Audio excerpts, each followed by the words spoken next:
Hello student, good morning.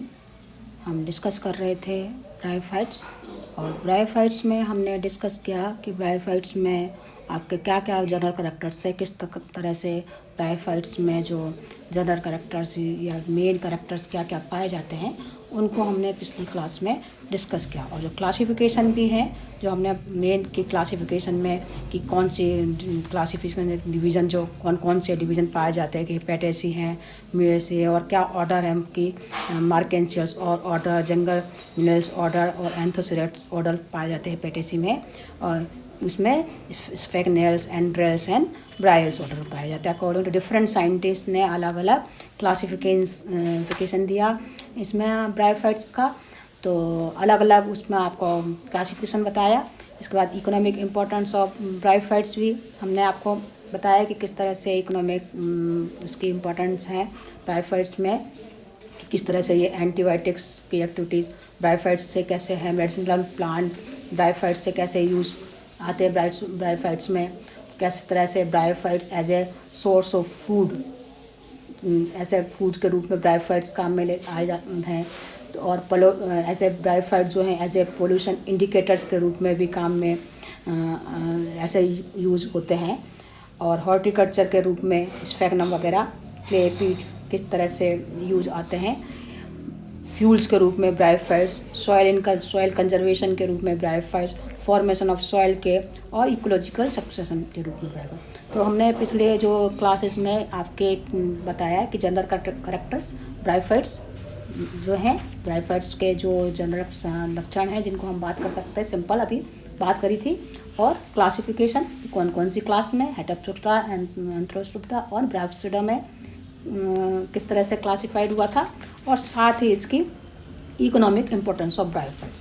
अब ये जो आपके सिलेबस की बात है कि इसका एवोल्यूशन ऑफ ब्रायोफाइट्स का, स्पोरोगोनियम का डेवलपमेंट कैसे हुआ। एवोल्यूशन की अगर हम बात करें तो एवोल्यूशन का जो बात है आपके सिलेबस में पहले करी है, हम एवोल्यूशन की बात में करेंगे जबकि हम जो आपके मेंबर हैं सिलेबस में, जो रिक्सिया, मार्केंसिया, एंथोसोरस, फिनेरिया, जो भी अपने मेंबर्स हैं, पहले हम इनको डिस्कस करेंगे एक एक करके, बाद में हम डिस्कस करेंगे इसका एवोल्यूशन को कि किस तरह से स्पोरोफाइट, स्पोरोगोनियम का डेवलपमेंट हुआ, या इसके जो आपके एवोल्यूशन जो आपके ब्रायोफाइट्स का कैसे हुआ होगा, उसको हम डिस्कस करेंगे लास्ट में, बाद में।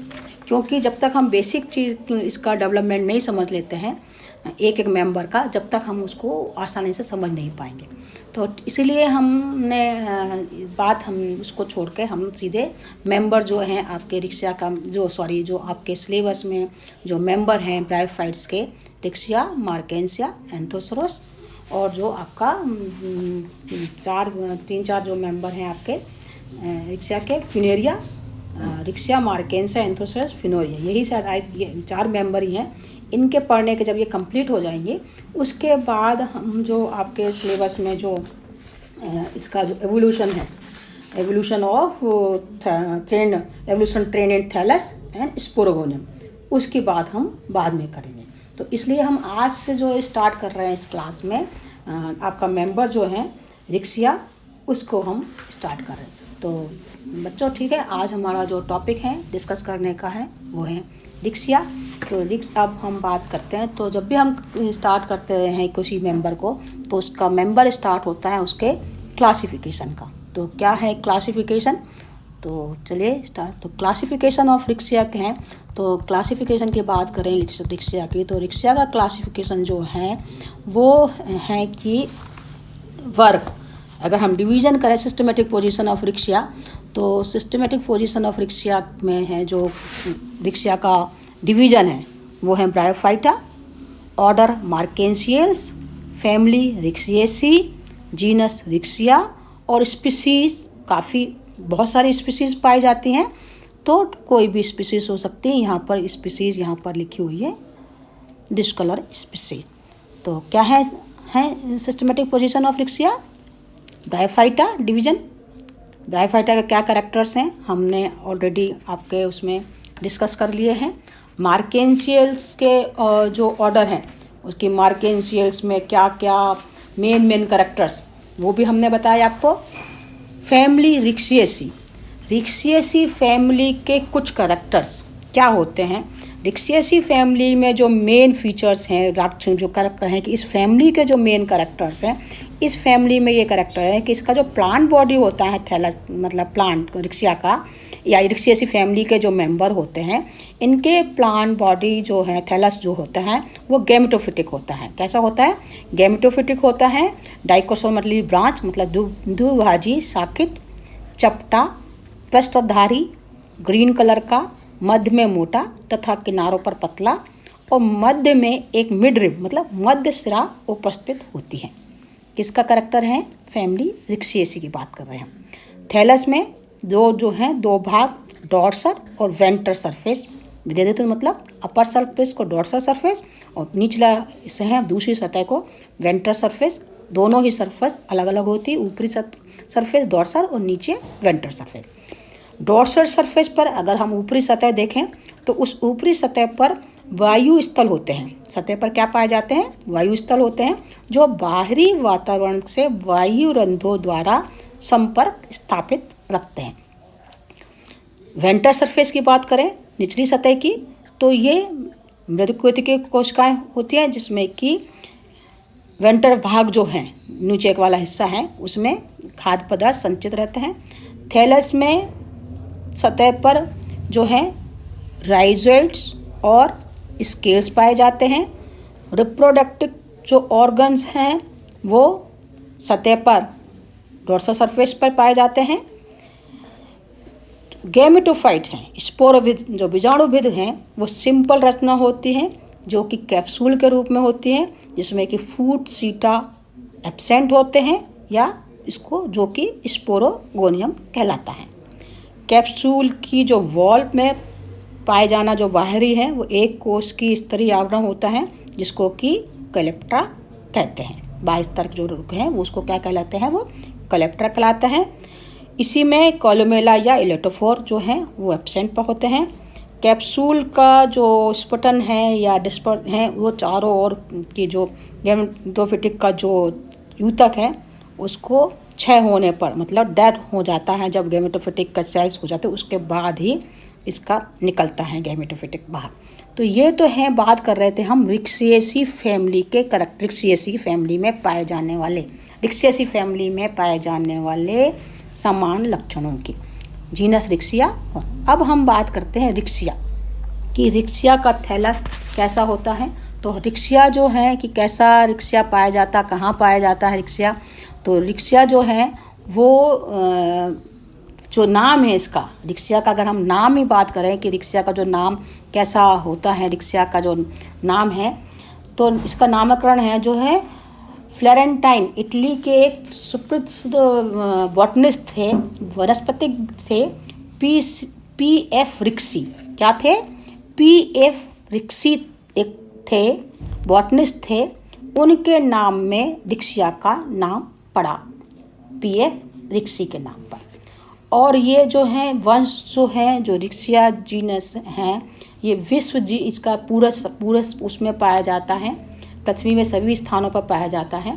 अधिकतर जो है ये प्लांट, अगर हम बात कर रहे हैं हैबिट एंड हैबिटेट की, अधिकतर ये पादप दक्षिण के जो हैं गोलार्ध में पाए जाते हैं। इस फैमिली में रिक्सिएसी फैमिली में 140 स्पीसीज पाई जाती हैं और इसकी जाति जो है पादप प्लांट हैं वो नदी के किनारे या मोस्ट प्लेसेस पे, जड़ भूमि पर या पेड़ के तनों पर या मोस्ट दीवारों पर, नमयुक्त मतलब मोस्ट प्लेसेस पर या चट्टानों पर आसानी से बहुत अधिक मात्रा में स्थानों पर ये ग्रो होती दिखाई देती हैं। अगर हम बात करें कि रिक्सिया की जो कुछ स्पीसीज़ हैं, कितने प्रकार के रिक्सिया की कुछ स्पीसीज़ पाई जाती हैं, तो रिक्सिया के स्पीसीज़ हैं वो रिक्सिया जो है रिक्सिया काफ़ी स्पीसीज़ पाई जाती है, 140 स्पीसीज़। कुछ स्पीसीज़ ऐसी हैं रिक्सिया में जो रिक्सिया पठानकोटेंसी, रिक्सिया कस्पाई, Riccia cruciata, Riccia aravallensis, Riccia reticulata, Riccia discolor, Riccia gigantica, Riccia melanospora, Riccia jodhpurensis, Riccia crystallina, बहुत सारी स्पीसीज़ हैं जो इंडिया में पाई जाती हैं। इसमें से कोई भी 5 स्पीसीज़ हैं जो आपको याद करनी, एग्जाम में आ सकते हैं। और कुछ ऐसी स्पीसीज़ हैं रिक्शा की जो एक्वेटिक स्पीसीज़ होती हैं, जो केवल पानी में ही या स्वच्छ स्थिर जल में ही तैरती हुई पाई जाती हैं, जैसे कि रिक्शा फ्लूटेंस या रिक्शा आबियंसिस।